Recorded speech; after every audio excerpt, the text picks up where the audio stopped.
NACDL is the association of the nation's criminal defense bar.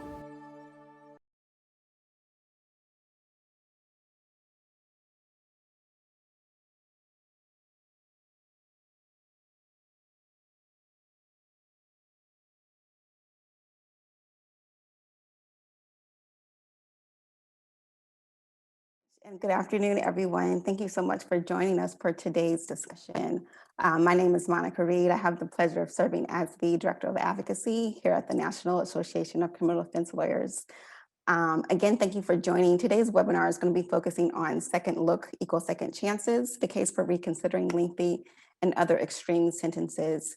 So I think it's become increasingly clear that any meaningful effort to turn the tide of mass incarceration, that we must grapple with the epidemic of extreme sentences, with the growing recognition that the United States has relied on very punitive criminal penalties, often disproportionately impacting communities of color for far too long.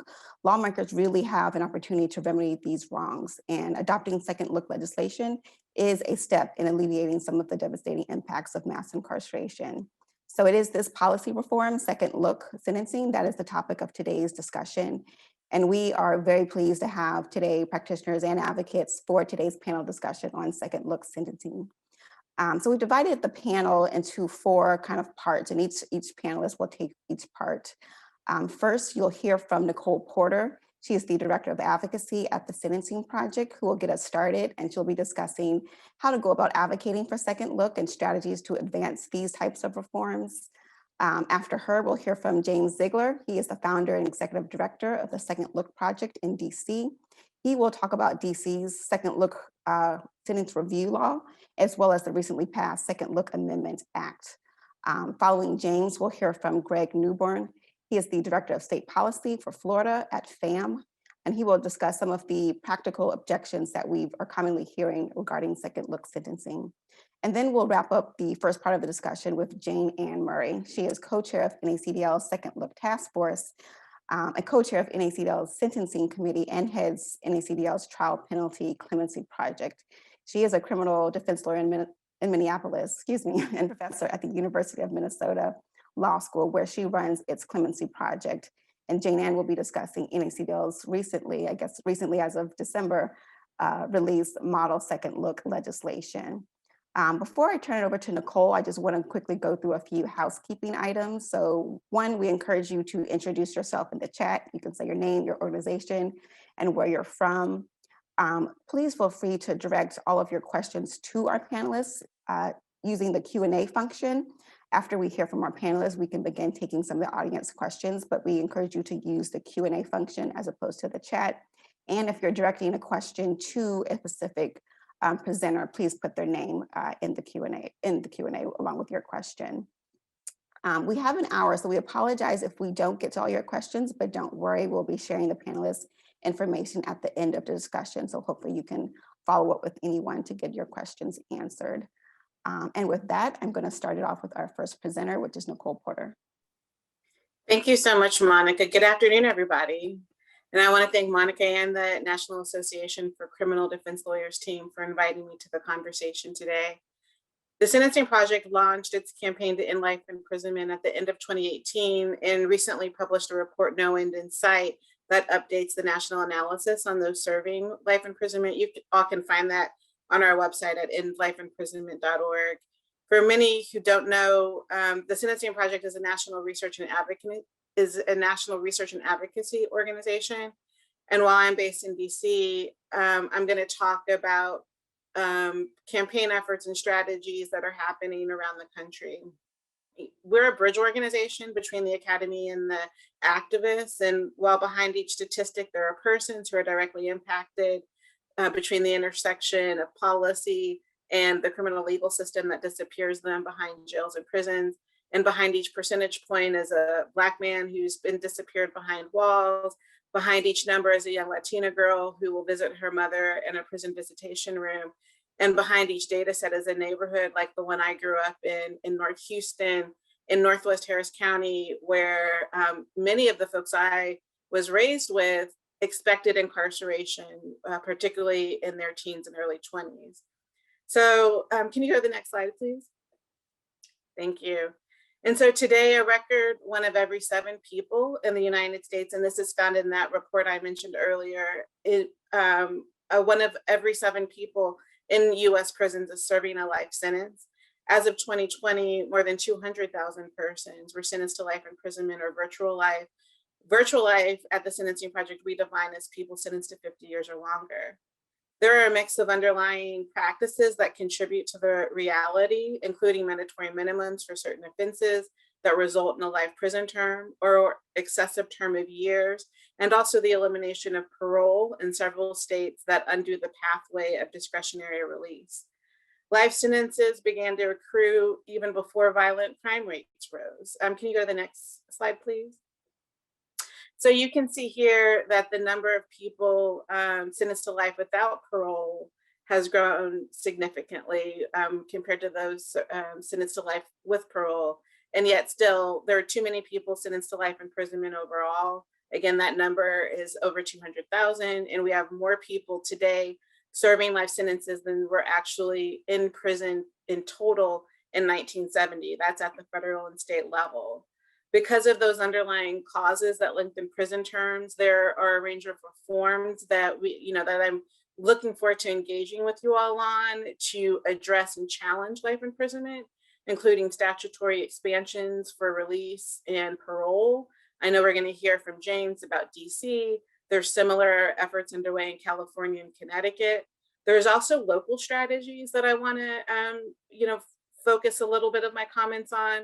Many may be aware that in Baltimore and Los Angeles, the district attorneys there established sentence review units where they are reopening cases of people who meet certain demographic categories. So elder prisoners who served a minimum term of years, considering petitions for their resentencing. And outside of statutory changes that underlie the second look policy in DC, the leadership of district attorneys' offices in Los Angeles and Baltimore are creating similar pathways into court for potential resentencing. And there's other post-sentence review efforts led by civil rights organizations in Ohio. The Ohio Criminal Justice Center has been leading an effort for several years now, again, helping people find a way back into court for resentencing and reopening of their cases. And a similar effort led by the district attorney in Milwaukee, Wisconsin, initiating a similar reopening of cases. And so this work is happening at the local level, in addition to intentional efforts and strategic efforts that organizers are campaigning for to engage with statutory reforms that we're going to hear from James on in DC.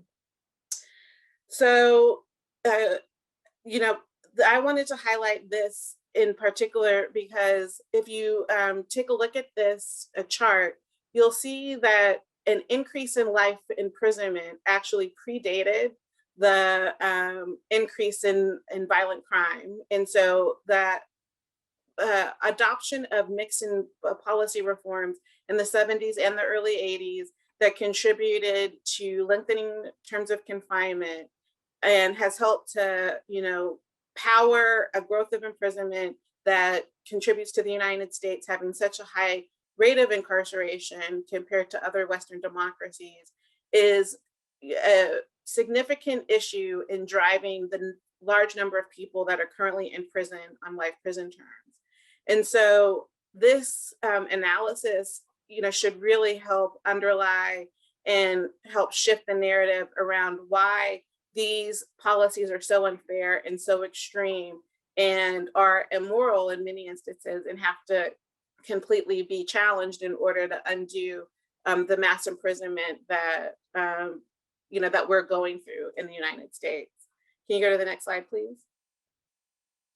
So, I mentioned the sentence review units underway in Baltimore and Los Angeles and similar local efforts in Ohio and Wisconsin. There is a movement that is powered by many state campaigns focused on statutory reforms, but also focused on the practices that are currently available to practitioners, district attorney's offices, given the progressive prosecutor movement that many people are engaged with, and also coming from the defense bar and being in terms of entrepreneurial lawyering that can help reopen cases and potentially re-sentence people who have been disappeared away for too long prison terms, given the policies that drove mass incarceration from the 80s to today. So those intentional local strategies might be supported by grassroots conversations, local conversations where coalitions can target these sentence review units or changes in practice that are currently available to either DAs or other legal practitioners in reopening and petitioning for court review people who were disappeared due to excessive sentences. And so I just want to reinforce that this work is happening. I mentioned Baltimore, Los Angeles, the examples from Ohio and Wisconsin. People on this call may be aware of other examples, and I'm looking forward to hearing from James, JaneAnne, and Greg about other examples that are happening around the country. And as we leave the call today, I want to continue to be in conversation with many of the folks who joined this afternoon around how their practitioner-based advocacy or their case advocacy is hoping to contribute to the second look reforms that are playing out day to day and year to year. Can you go to the last slide? So I think there are multiple tactics to help power second look strategy. The law does need to change. There are mandatory minimum policies that need to be at the very least recalibrated, if not completely repealed. There are litigation-based strategies that can help meet the needs of people currently incarcerated and hopefully find a meaningful pathway into court so they might have their sentence adjusted and benefit from a mid-course adjustment. And this picture is from a grassroots action in Pennsylvania in the state capitol around a campaign that has been fighting for years to end death by incarceration or life imprisonment. And so I just wanted to share that there are tens of thousands of people clearly directly impacted, connected to the 200,000 people who are currently in prison on life prison terms, and they are ready to support second look reforms, either the practitioner-based, case-based advocacy that might be powered by the defense bar, and also statutory reforms that could be aligned with a legislative goal or an organizing goal. And so I'll stop there and look forward to the comments from the other panelists and also engagement with the audience on any questions that we can get into. And I'm next. My name's James Zeigler. I'm the founder and executive director of the Second Look Project. We're an organization based in Washington, D.C., which provides direct representation to individuals seeking sentence reductions under DC's Second Look law. And we also provide training and resources and support to other lawyers handling these cases. So that includes pro bono lawyers as well as court-appointed private attorneys. I'll start off by saying thanks to the people at NACDL for putting this great panel together and all the work they've done behind the scenes to make today happen. And also thanks to Nicole for that really useful background and understanding kind of how we got here and why these reforms are so important. What I want to share today is a little bit about kind of what we've done here in DC. I think DC has probably the broadest and most robust second look review process in the country. I think it's one that's been extremely successful. So I want to talk a little bit about how our law came to be and what the actual process has looked like. So the title of our law is the Incarceration Reduction Amendment Act, which has come colloquially to just be referred to as IRAA. And it was passed in 2016 as part of a broader package of youth justice reforms. And the original version of the bill allowed people who had served at least 20 years in prison for an offense committed before their 18th birthday to petition the court for a sentence reduction and release. That was later amended. Well, the law was originally inspired by the line of Supreme Court cases dealing with juvenile sentencing, and specifically Miller versus Alabama, and meant to kind of embody the recognition that young people are different for the purposes of sentencing, and to provide an outlet for the extreme sentences that we've imposed on young people in the past. In 2018, the bill was amended to drop the required amount of time down to 15 years and to also eliminate the requirement that someone not yet be parole eligible, so that people could seek relief even if they had already seen the parole board or had been parole eligible. And the reason for that I think was overlooked in the drafting of the original bill was that for people from DC, and I think this is true in a lot of jurisdictions across the country, the parole system has developed over time to one that actually doesn't offer a meaningful chance at release to people, and pretty routinely denies people parole even when they have, done exceptionally well while incarcerated and are what most people would consider to be a really, really strong case for parole. So they amended it so that people can seek relief under IRAA, under our second look law, without being parole, or if they are already parole eligible. You can go to the next slide. So as everyone knows, DC is not a state, but we do have our own local court system that consists of a trial court and a court of appeals. And we also have our own criminal code. And so these operate in much the same way that the state criminal statutes and state court systems do in other jurisdictions. And one meaningful way in which that's the case is that the majority of violent crime and serious crime in the District of Columbia is prosecuted under DC's local law and not in federal courts. And so the DC code is the basis and the framework within which our second look law operates. And it's codified at section 24-40303. And I haven't laid the whole statute out here, but in addition to the eligibility requirements that I mentioned on the last slide, which are that someone have served at least 15 years in prison and that they are serving a sentence for an offense committed before their 18th birthday, the statute requires a court to make two threshold findings in order to grant a sentence reduction. The first of these is that the petitioner is not a danger to the safety of any person or the community.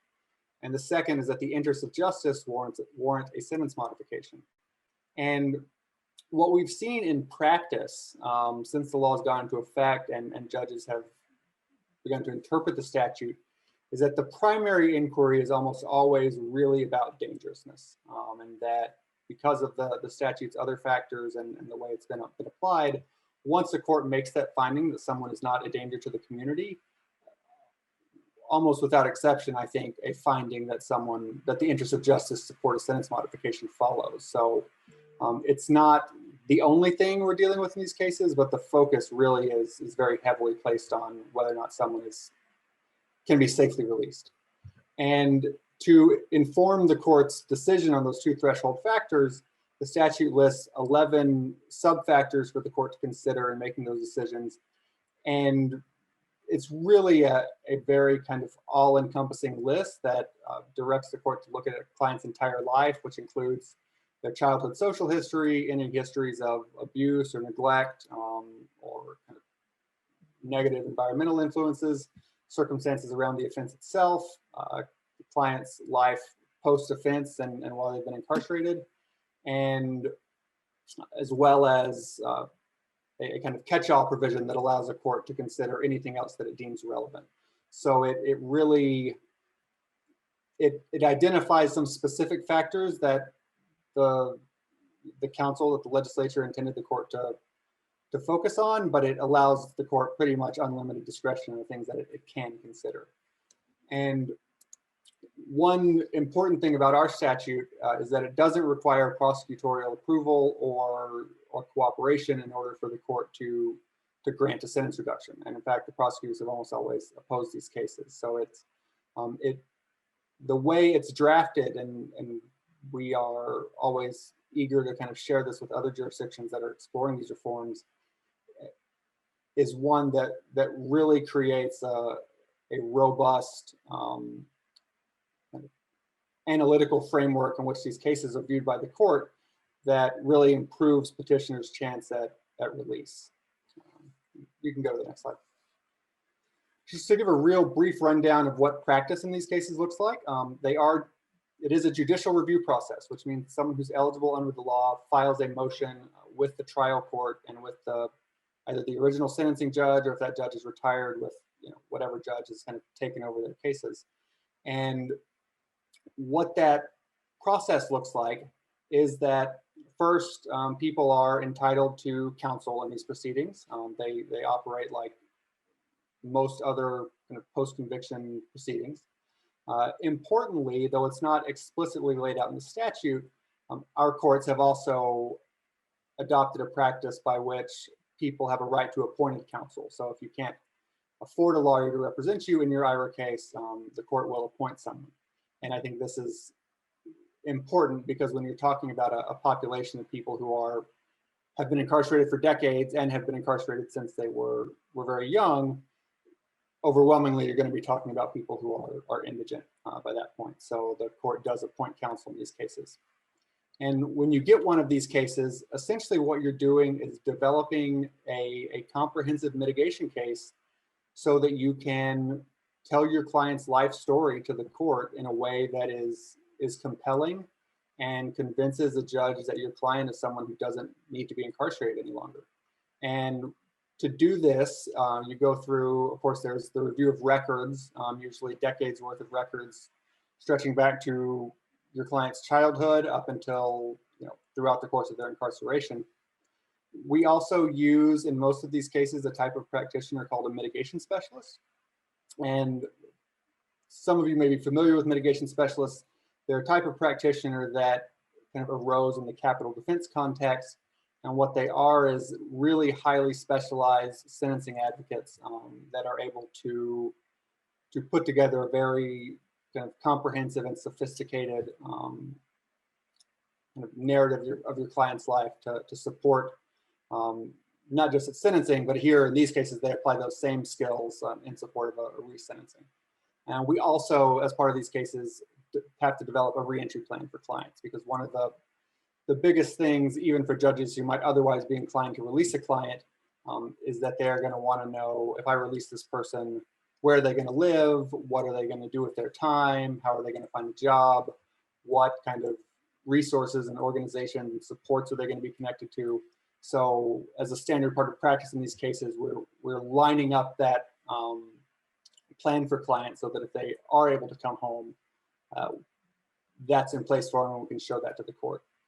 So when you've developed that whole presentation, the next step is to basically distill it down into a petition that encompasses all that material and all that information, and it's filed as a motion with the trial court. Then there is an opportunity for the prosecutors to oppose or respond to the motion. Historically, they have opposed almost all of these. And at the end of the briefing of the case, petitioners are entitled to an evidentiary hearing. And so at that hearing, you'll have a chance to, or practitioners have a chance to make arguments in front of a judge, for their client to address the court directly, which can be more or less conversational depending on the style of the individual judge, and also an opportunity to present witnesses. And so that can include lay fact witnesses, such as maybe a correctional officer or a prison chaplain who's known your client and had a very good relationship with them, or in some instances also expert witnesses. For example, you may have a forensic psychologist perform an evaluation of your client to show that they're no longer dangerous, and to contextualize some of the stuff from early in their life. And a lot of times at these hearings, we'll put on those types of witnesses as well. And then after the hearing is concluded, the court may issue a decision then, or it may take it under advisement and issue a decision later on. And we can go to the next slide. One of the really kind of good parts about our law that I'm always eager to talk with people about is just how successful it's been. Since the law went into effect in 2017, we have seen, I think, about 60 people released. The overwhelming majority of those are released from juvenile life sentences. And we've seen about 10 people denied. So we're at a 6-to-1 kind of grant to denial ratio, which we're we're really excited about and feel very good about. Where people have been denied, those denials have been based almost always on poor disciplinary histories while incarcerated, or disciplinary histories that at least the judge views as poor, but not on the underlying offense or other more kind of subjective factors that you commonly see in parole hearings, such as acceptance of responsibility or remorse, or things that it's easy for a parole board or commission to kind of reflexively doubt when they're coming from people. Another kind of way in which our law has been really successful so far, and I think this speaks to the wisdom of second look review measures and in giving this population, especially when you're talking about people who went in when they're very young, a second look, is that of the 60 people who've been released over the last several years, there have been no new convictions for any kind of criminal offense, and there's also been no revocations of probation. And so we feel really good about this population of guys that's come home and the success they've had. Briefly, as noted before, almost all of our cases have been litigated against opposition from the government. Because DC is not a state. Felony prosecutions and post-conviction matters in DC Superior Court are handled by the U.S. Attorney's Office for the District of Columbia, which is an office that is not responsive to or otherwise really accountable to district voters. And so they have taken a really reflexively oppositional position about these cases, and they've opposed almost all of them. But luckily, because of our judges and the way the statute is written, we've still been overwhelmingly successful. And next slide. And so the last thing that we have kind of on the horizon here in DC is that the DC local government recently passed a law called the Second Look Amendment Act, which is the third iteration of IRAA, so people have also referred to it as IRAA 3.0. And what it does is expands eligibility under IRAA to those who are serving sentences for crimes committed before their 25th birthday. So the present cutoff is before your 18th birthday, and this law will change it to any offense committed before your 25th birthday. This was passed by our local legislature in December and signed by our mayor in January. Because of DC's pseudo-federal or quasi-federal status, our local laws have to go through a period of congressional review before they're enacted. This law is under congressional review right now. Everyone is fully confident that it will pass and will come to be enacted, and that's expected to happen in May. And when it does, I think I can say with some confidence that it will create the broadest and most impactful sentence review mechanism in the country. And the day that it goes into effect, it will make an estimated 500 to 600 people who've been sentenced for serious offenses newly and immediately eligible for resentencing and release. And so, we're just really thrilled and really proud about the success that we've had here in DC. Certainly, this surge of cases that's coming, that is several times more than what we've handled previously, presents kind of new challenges at the same time as being exciting. The biggest of which is that we have to recruit and train pro bono lawyers to handle these cases. And the Second Look Project is working with the Public Defender Service of DC and one of the Georgetown Law Clinics to recruit and train pro bono lawyers. So if you happen to be licensed in DC and are interested in taking one of these cases, feel free to reach out. But that's what's on the immediate horizon for us. We're very excited and looking to see what the next few years hold. I think that's my last slide. I'm going to jump in real quick because I want to direct a question to James that came in the chat and was about funding, or the Q&A. Instead of holding it, it was about funding mechanisms for this. James, are you aware of if that was included? And especially, I think someone asked if there was funding for mitigation specialists. And then I have a question, if you quickly answer whether or not DC inmates whose IRA motions have been denied get another chance at a later date. So those two quick ones I wanted to direct to you. So those are really good questions. And yes, to answer the second question first, the statute allows 3 successive petitions for release after 3 years. So you have to wait 3 years after denial to reapply, but then you can get another bite at the apple after that period of time. And as for funding, the The appointment of counsel and provision of representation is funded in the same way that the rest of the DC court's budget is funded. So we have specific funding allotted for our CJA panel, which is our court-appointed private bar, as well as our public defender service, which is funded separately. But so the funding that is ordinarily there for any kind of criminal case is there in these cases. And those taking these cases as court-appointed attorneys can submit requests for funding to the court for mitigation specialists, for psychologists, and for any other experts that they think would be helpful. And for the pro bono lawyers taking these cases, the court has also thus far agreed to allow pro bono attorneys to submit requests for funding to the court for experts. So that hopefully incentivizes law firms and others to take these cases, without having to worry necessarily about a big out-of-pocket expenditure to do so. So the court has done a very good job of providing for really best practices representation in these cases, and we hope that continues. Thank you so much. Sorry about that, Greg. Go ahead. Yeah, no worries. Hey, everybody, my name is Greg Newburn. I'm the Florida director for FAM, which was once known as Families Against Mandatory Minimums. We're a sentencing reform and prison reform nonprofit group based in Washington, D.C. We have several state-based projects. Florida is one of them. And I've run the state project here in Florida for about 10 years. Second look sentencing is a big part of our legislative portfolio these days, in part because of the success of the efforts that James has talked about.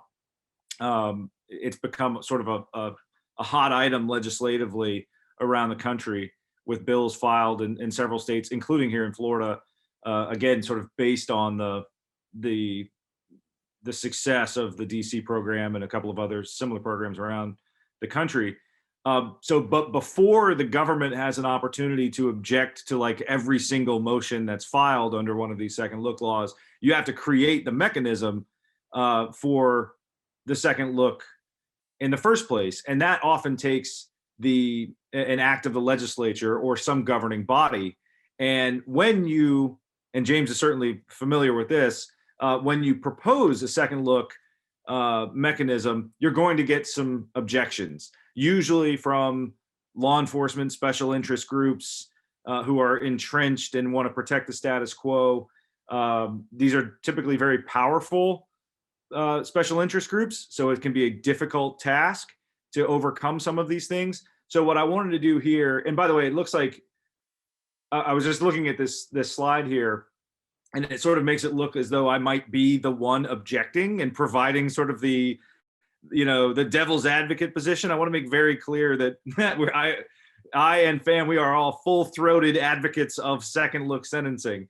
So I am sort of playing devil's advocate here, just to present some of the objections that you will hear in the advocacy space for second look, right? So if you take upon yourself the role of advocating a second look mechanism in front of some sort of legislative or governing body, you can expect to hear a handful of objections. And I want to talk about some of those objections and the answers to them so you can be a better advocate for it. So, all right, next slide. And you will very quickly see that of all of the panelists, I am easily the least PowerPoint oriented.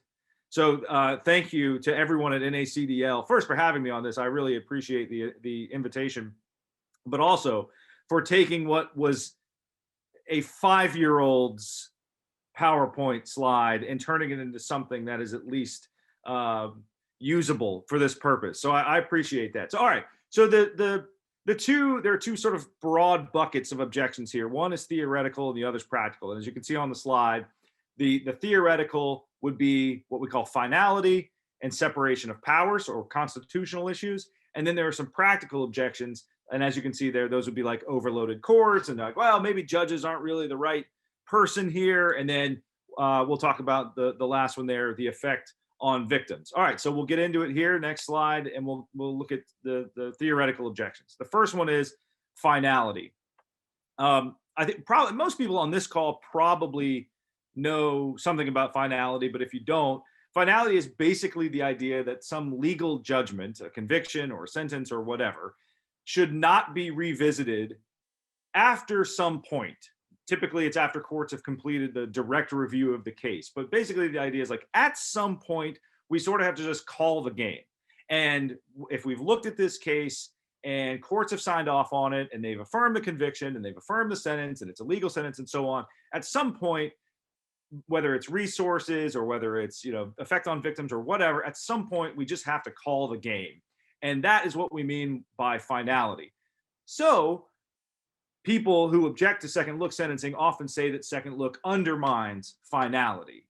And you can see why, right? Like if a sentence is left open for periodic review indefinitely, then it can never really be final in that particular way. And so they say, well, if we value finality in our judgments, and if we want at some point to say the game is called, then we don't want this provision, this mechanism, because it will undermine that value. So when you hear that, and you absolutely will, if you advocate on behalf of second look, you'll hear this like, oh, it undermines finality. Well, first, it will assume that finality is sort of the end all be all of the procedural process, right? And I think that begs the question. It is not entirely clear that finality should be, the end of the analysis. It should probably be the beginning of the analysis. Like, okay, granting the state's interest in finality, what does that mean in terms of whether or not to adopt a second look? It is not like just sort of a veto over the entire concept just because like, oh, if it undermines finality at all, then it is per se incorrect or wrong and we shouldn't do it. That's what the special interest groups will say, but it's not right. And one of the reasons it's not right, as you can see on the slide there, the interest that the state has in finality are significantly heavier for convictions than they are in sentencing. And this is something you have to bear in mind when you hear this objection, right? Like, so why do we want finality? Well, a lot of reasons we want finality is like resource management, evidence might get lost, witnesses might not remember as well. We don't necessarily want to bring victims back in front of a new jury and so on. Like a lot of the things that lend themselves to an interest in finality for convictions, for judgments on the conviction side, are not necessarily the case in sentencing. And this idea, this distinction between finality and convictions in sentencing has been developed in legal academia for the last few years at least.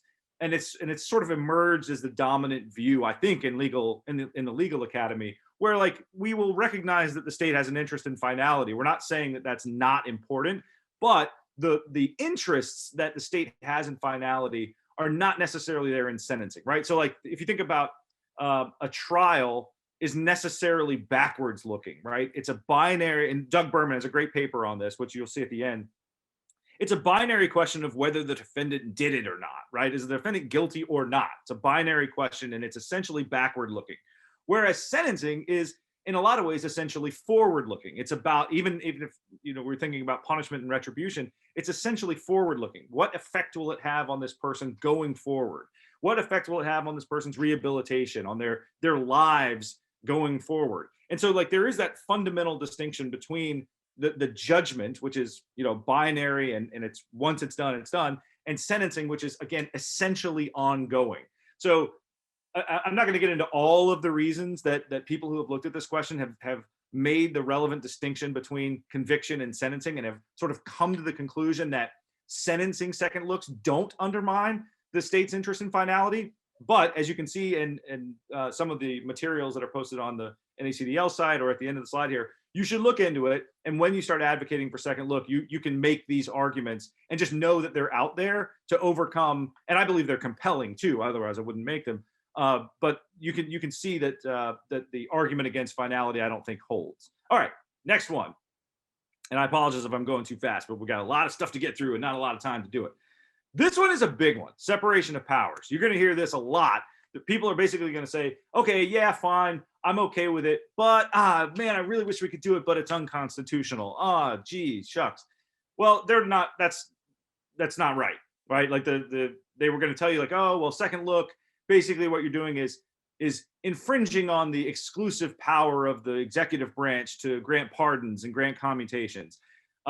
This is not a frivolous objection. I just don't think it's an objection that necessarily defeats the cause. And part of the reasons there, as you can see, there are a number of answers to this. And I think that the most compelling answers are on our side rather than their side.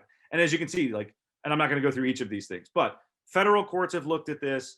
Congress has done the has taken steps that have created effective second looks or reopened final cases, retroactive sentencing laws.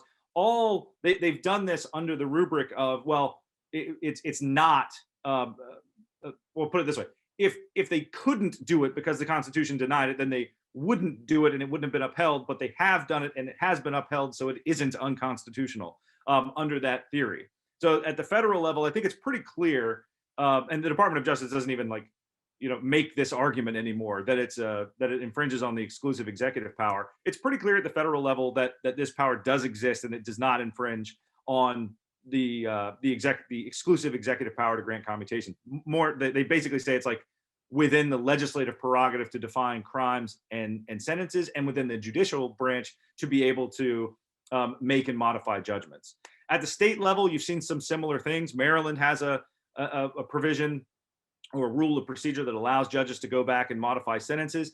Louisiana, just a couple of years ago, the Supreme Court there overturned a prior case that made the point that it did infringe on the exclusive executive power. They overturned it and explicitly said it did not. That has been the trend at the state level for the past several years, at least. You can see a couple of other decisions there at the state level that made the same claim. The balance of this at this point is that most states have recognized that second look or retroactive sentences or whatever do not infringe on the exclusive right of the executive to grant pardons or commutations or so on. There is some issue with what they call shared decision-making legislation down there. Like if the prosecutor is given sort of a veto power over the sentence modification, some courts have looked at that and said, well, this is a purely judicial function. And so like bringing in the executive into an exclusively judicial function could be problematic, but it is not a strong enough objection to just defeat the entire theory altogether. All right, I know I'm like way over time already, so I'm gonna keep going here, and I'm gonna very quickly go through this so I don't take anybody else's time. Practical objections. So you got theoretical objections, neither of which or in combination defeat this project, and then you've got practical objections. The first one is, you'll hear all this about administrative capacity. Well, if you do this, the floodgates are going to open up and everyone's going to go to court and the judges will be overwhelmed. Hogwash. As you can see, and I won't go through each one of these things, but you can see it there. Look, you can define the criteria to exclude anybody you want, to narrow that pool. Everybody on this call knows that people in prison file pro se motions all the time. Courts deal with those things. So changing the filing is not going to change the total amount. We've seen states that have done this. They haven't seen this sort of floodgate open. So of course there are other ways you can do it. You can deny these things without a hearing. Some of them probably should be.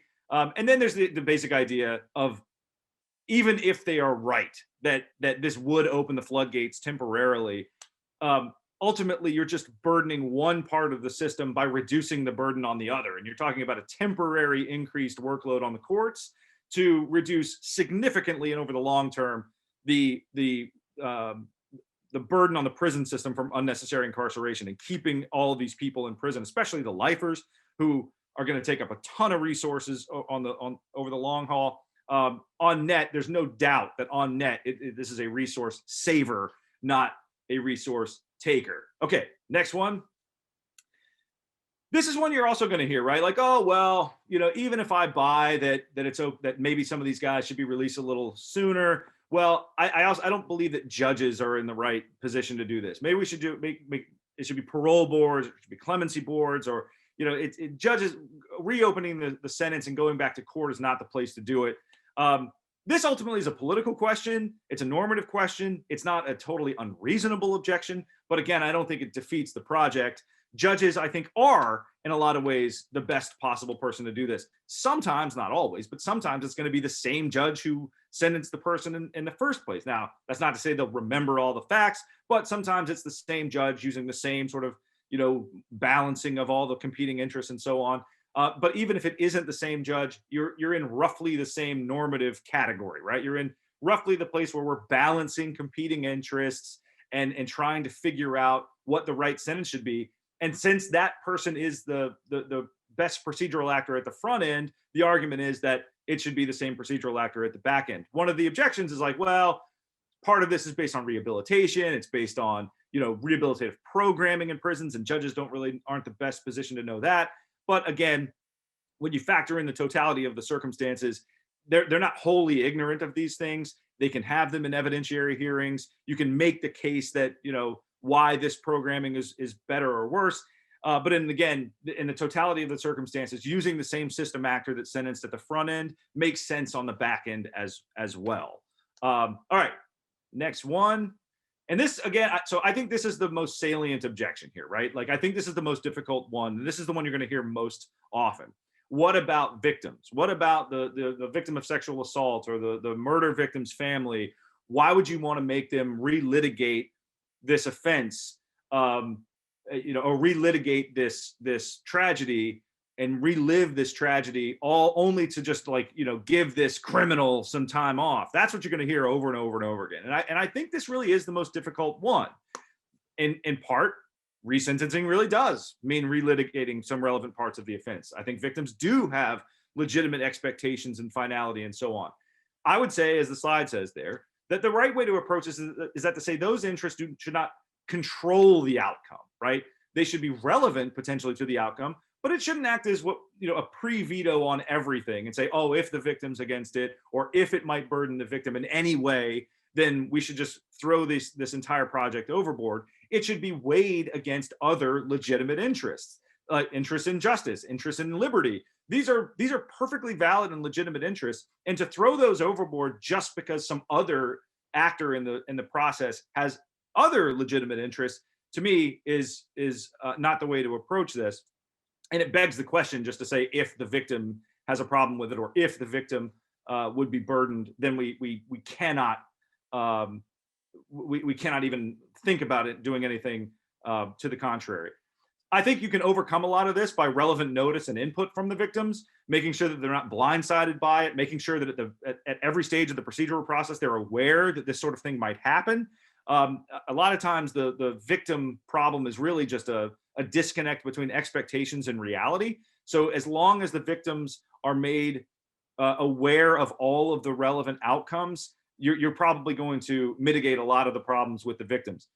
I don't have a lot of time to get into seen and unseen victims, but I'll just say this. By focusing exclusively on the victims we know about, we run the risk of creating victims that we will never see or know about, right? By keeping people in prison longer than necessary or longer than public safety requires, we are wasting resources that could be used to prevent future crimes. So like this myopic insistence that this offender cannot be released because it will have an effect on victim X, by definition, there's a causal connection between that person and creating victim Y. It's only that we've seen victim X, but not Y, that creates the political problem around there. But if we really do want to focus on victims, we should focus on all victims, both real and potential. And then finally, sometimes victims actually want restorative justice, and without a second look mechanism, they can't get it. And then lastly, of course, sometimes there just is no victim, right? Like drug cases and so on, there's no victim to be had, but they use the victim claim as a way to defeat all second look, the entire second look project. So sometimes there just is no victim. When you run into inevitably the what about victims objection, just keep all of this in mind. All right, I think that is the last one. Yeah, and you see some, I don't know if this is going to be freely available, but these three pieces are, I think, the ones that I rely on most heavily when I think about objections about finality or separation of powers, or the theoretical or the practical objections. I would recommend everybody read these. And I would also say to anybody who's out there who's in the legal academy or works on law reviews or puts on conferences or something, this is an area that is ripe for discussion. we have got to take some of these ideas and filter them down to the general public and then filter up to legislatures. Because at the moment, like all the prosecuting attorney lobbies or the law enforcement special interest groups, all they have to do is basically just say the words finality and victim, and then we're done. So like the more we talk about this and the more we show that there are perfectly legitimate and compelling answers to all of these objections, the more difficult it's going to be to resist, I think, the tide of second look sentencing. So all right, I know I went way over, so I apologize, but thanks everybody for this, and I'll type my contact information into the chat if anybody has any more questions. So thank you. Hello, everybody. This has been such an intriguing and interesting panel so far. I am going to talk about NACDL's model second look legislation, which was developed under a task force that I co-chaired with Nanzella Whitfield. And we were inspired by a few things: the work in DC, which has been so wonderful, the clemency program under President Obama, where NACDL worked with several other organizations in recruiting and training lawyers to submit thousands of applications to President Obama. And it really brought home to us the unique, texture in everybody's case, the necessity for representation, the difficulties in these decisions, and the idea that it's almost preposterous that this be done by someone who's also running a country or running a state. And it was inspired by the second look proposals of the ALI in their revised model penal code for sentencing. Next slide, please. So this was approved in December 2018, and it really is an astonishing document where this group, this relatively conservative group, I would say, there's professors, there's judges, there's prosecutors, and they came up with a proposal that after someone has served 15 years of their sentence, regardless of the crime, that they would get a second look from a judge and then would be reviewed at 10-year intervals thereafter. They do not create the model legislation, which they usually do in the model penal code. They just provided principles for legislation. So NACDL sort of took up the cudgel there and decided, well, we'll draft some legislation for the states. At the federal level, FAM has drafted it for Senator Cory Booker and others who've introduced it at the federal level. So we did a state version. Next slide, please. So the key components of ours is we did a judicial look after 10 years. This is the same as in the FAM Cory Booker legislation. In part, well, I'll get to, actually I have another slide on that. A review no more than 5 years thereafter, similar to the model penal code, harness the DOC, the Department of Corrections, to assist in commencing the process. So the DOC would actually identify the relevant people. The petitioners could also just write to the judge themselves, but this would be a way of systematically ensuring that everybody eligible gets a shot. We say there's a right to counsel and a right to appointed counsel. We say there should be a face-to-face hearing, even if it's just going to be a short virtual hearing, and even if it's part of a sort of a bifurcated process where the judge is saying, look, under no circumstances am I letting you out after 10 years. What you did was so heinous, but there will still be a check-in with the individual. Let's take a look at what you've been doing for 10 years. I think there's something very significant and profound about that sort of humane idea that we don't lock you up and throw away the key. You will have some connection to the outside world.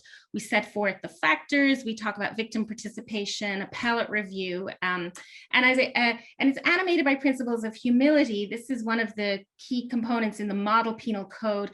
They say it's the height of arrogance for us to think that our criminal codes and our sentencing laws are so perfect right now, they are timeless. And so we take that into account with our model legislation. We also really try to introduce this spirit of humanity, which is part of our face-to-face meeting. Next slide, please. So I'm just going to focus in a little quickly on a few of our provisions. Why do we say after 10 years rather than say 15 years? Well, keep in mind that given sort of sentencing statutes across the states, 10 years could mean that at the very least you were sentenced to 15 years. So we are talking about very long sentences.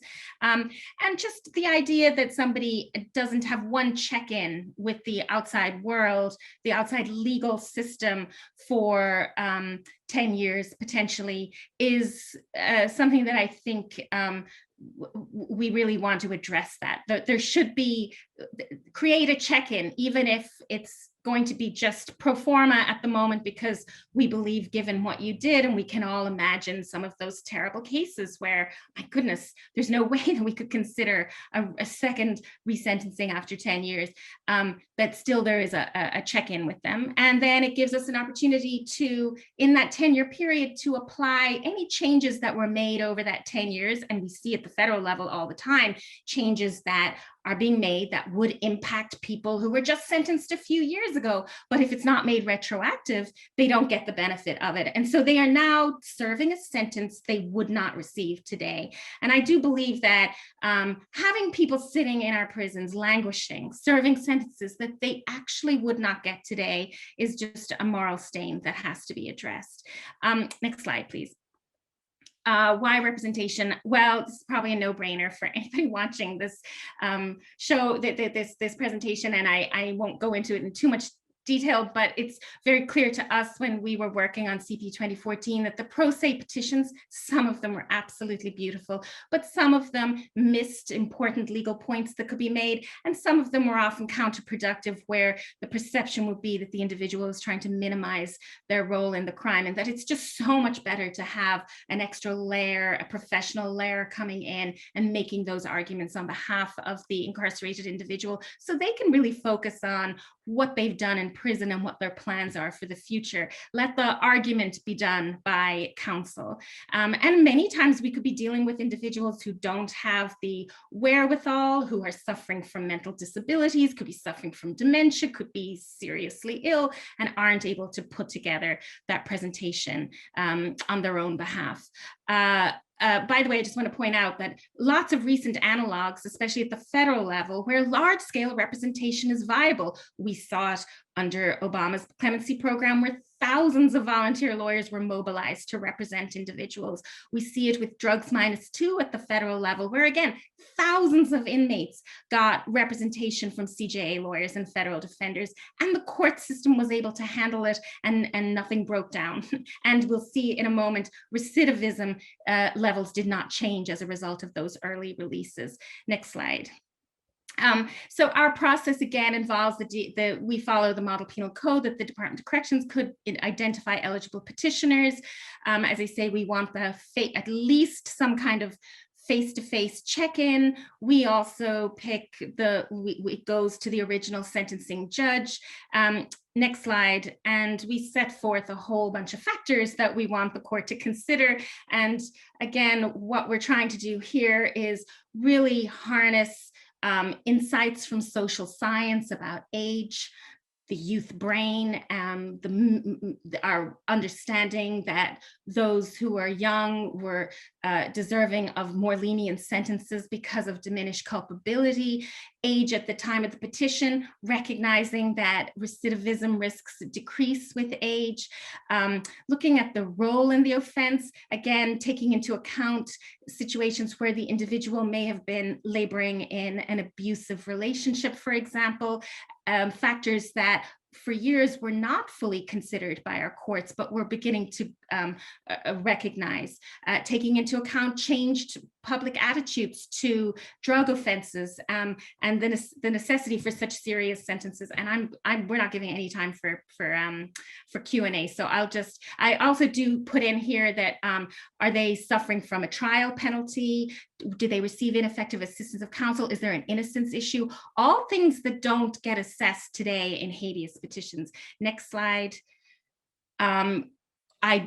Just as Greg pointed out, the necessity for this includes victims, of course, and gives them a role and recognizes the risk of re-traumatizing victims. But as Greg said, they shouldn't control the process. And there is a potential here for restorative justice. Next slide. And then just finally getting it passed. There's been some references to this from other speakers about, well, how do we change hearts and minds to get there? And there is an uphill battle, as Greg pointed out, with this cultural and traditional belief in finality, the concern about the floodgates, but it's $30,000 a year approximately to house an incarcerated person. And one of the things we put in our legislation, which I think is pretty novel, is the idea that a portion of the savings from the second look procedure, the portion of the savings from the incarceration costs would be applied back into rehabilitation programs in prison and paying for the whole second look process with additional attorneys and clerks, et cetera. Studies from the Sentencing Commission show that early release does not increase risks of recidivism. And very importantly, public opinion is changing. And there's a lot of public opinion polls out there that the public doesn't like harsh sentencing, doesn't like mandatory minimum sentencing. This issue is a bipartisan one. And so it's really a moment for us to seize. Thank you very much.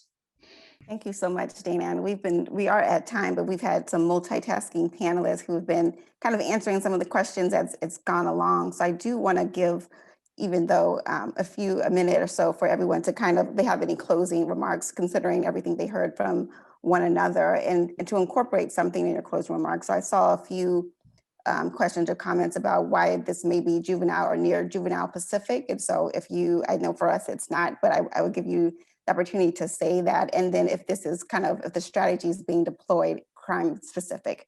Again, I know for us it has not as well, but if you want to address those and any other closing remarks to our participants, I will let. I'll just say that, yeah, we didn't make it crime specific and obviously not any category specific. Certainly the second look statutes that we're seeing across the country tend to be, there is a specificity to them. They're juvenile related. Now they're going, I believe, then they're going a little higher. It'll be something you committed before the age of 25. In the New York, we have the Domestic Violence Survivors Act. So this will be people who were laboring in an abusive relationship that then allows them to go back and get a second look where they can show the connection between the relationship and their crime. And this will. But can I just jump in? I mean, I hope it was clear in my comments that there is some statutory authority in a handful of states. And I think to what Greg provided comments on, that's true as well. I mean, there are actual efforts underway that have been successful in Ohio, Wisconsin, Illinois, that have not been limited to people who were juveniles at the time of offending. And entrepreneurial lawyers have been able to go into court and get people resentenced. And I think given that that is a practitioner-based strategy, aligning that with potential statutory reforms, that'll have to go through the legislature, state legislatures, is just something to be mindful of and to consider, not just for the lawyers on the call, but also for the advocates and the organizers who want to be connecting these practices to strategy campaigns. Thank you so much, Cole. I want to open up if Greg or James have any closing remarks before I kind of give a few. Well, I'll go real quickly. I want to say thanks again to everybody else who presented and to Monica and everyone else at NACDL for putting this on.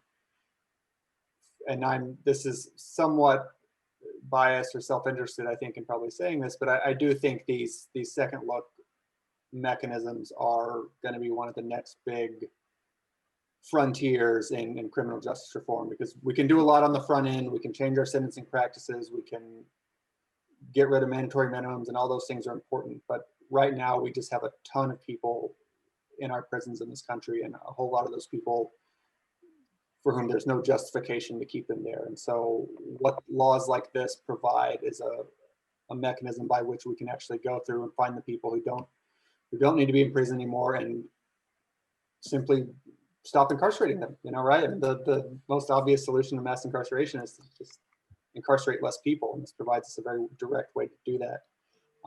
With respect to the questions about the age limits, I would love to see the model penal code's second look mechanism enacted everywhere.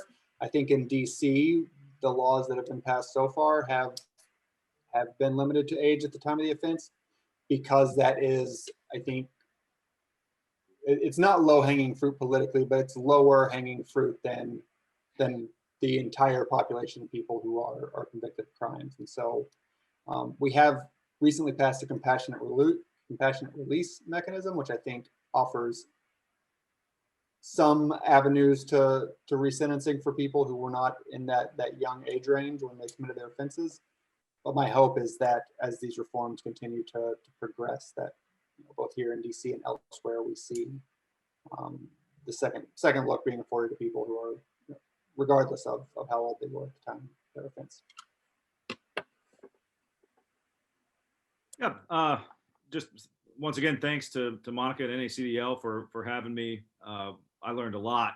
I thought I knew a lot. I didn't. I learned a lot, and I hope everyone else did as well. I mean, I think James is right. The second look really is probably the big next project for criminal justice reform, and for good reason.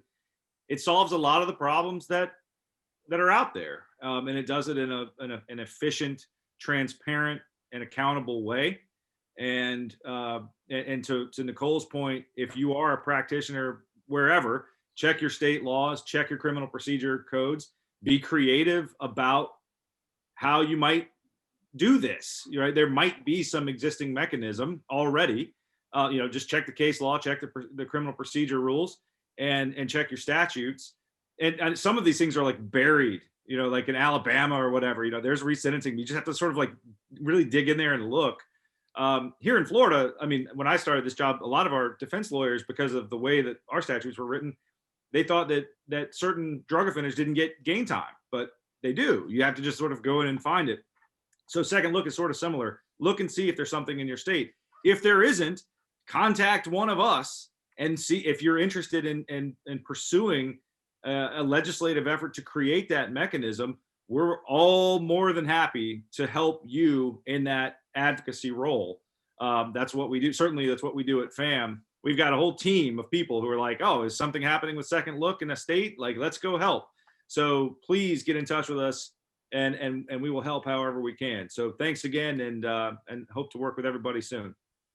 Thank you so much, Greg. I think that's a good segue. So we have shared all of our presenters' contact information in the chat. And so like he said, definitely, I think all of us represented here are working in some capacity to pass kind of a second look reform. So definitely, if that's something that your state is grappling with or you're considering as a reform effort, definitely feel free to reach out to one of us on that. I want to thank everyone. I think this was, I learned a lot. I thought I knew a lot too, but I learned a lot being on the discussion. I want to quickly highlight, and I think it's been shared in the chat too, we do have other programming coming up. So even one next week, kind of at the eve of Public Defense Day, we're going to have a race and public defense programming that's going to be on March 17th from 4 to 5:30. If you're available, definitely tune in. We're going to have a professor from Stanford talking about his research on race and class in the criminal legal system. And so it should be a great conversation. There's a lot of information that's been shared, I think, in the chat. If you need to follow up with anything, definitely reach out to any one of us at NACDL. This is recorded, so it will be made available. And if you are registered for this program, you will get notified when the recording is available, and we will make the slides available as well. So again, thank you so much for everyone. I'm sure this will not be the last time we have this discussion, but just getting started with the discussion. So thank you, everyone, and thank you for joining today. Thank you, Monica. Thank you, NACDL. Thank you, everybody. Oh, and I forgot, please complete the survey that should be in your email on this program. Always trying to make sure that we are providing content that is relevant. So please complete the survey and let us know your thoughts. Thank you so much.